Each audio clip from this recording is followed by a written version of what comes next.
So let me give you a recipe that can be used if you've got any type of cold. This can be pneumonia or bronchitis or asthma or flu, COVID flu. I'll give you the recipe. It's called the Flu Bomb.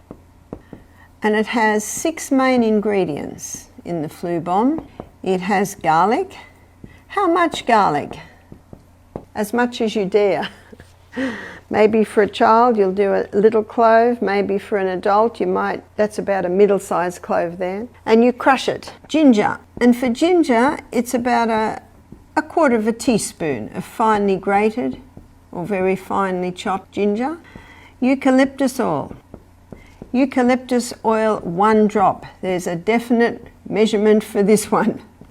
One lady said, "Barbara, it says not fit for human consumption." I said to her, "We're not asking you to drink a whole teaspoon." 1 drop. And this isn't a remedy that's been used for centuries. An old lady told me whenever she got a cold or one of her siblings got a cold. Now she told me this 40 years ago, and she was 80 then. She's still not with us now. But she said Mum would put a little bit of honey on a teaspoon and a drop of eucalyptus oil, and every child had to have their dose of eucalyptus oil with a bit of honey. In Australia, you can even buy eucalyptus oil and honey lozenges when you get a cold. So remember, it's only 1 drop. If you don't have eucalyptus oil, you can use tea tree oil. Cayenne pepper. There's no amount to the cayenne pepper, so it's just like the garlic. It's as much as you can bear. Some might only bear a sprinkle, some might be able to bear a quarter of a teaspoon, some half a teaspoon. I don't know anyone that can go much past that.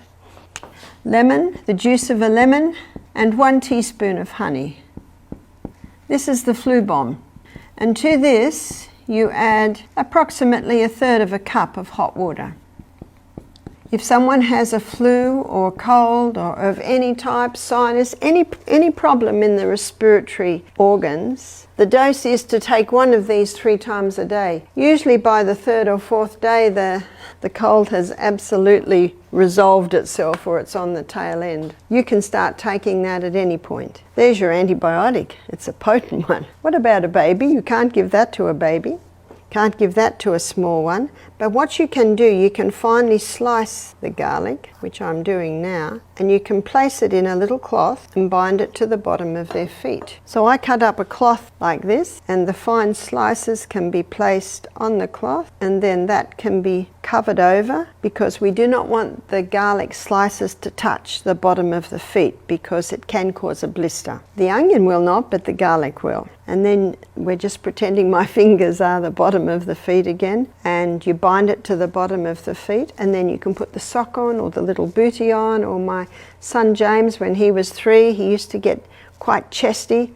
I'd put this on his feet, I'd put his shoe and sock on, and off he'd run to play, and every step that he takes, he's getting a little blast of garlic into the blood. In Psalm 104 verse 14, the Bible says that God gave herbs for the service of man. So this garlic will go in and the body will take it where it needs to go. And I found that it helped to loosen up any congestion on the chest. It can even help to clear the airways a little. At the end of the day, when I took James' shoes and socks off, all that was left was something that looked like bits of yellow dried out leather. Every bit of juice had gone, and I could smell it in his breath in a couple of minutes.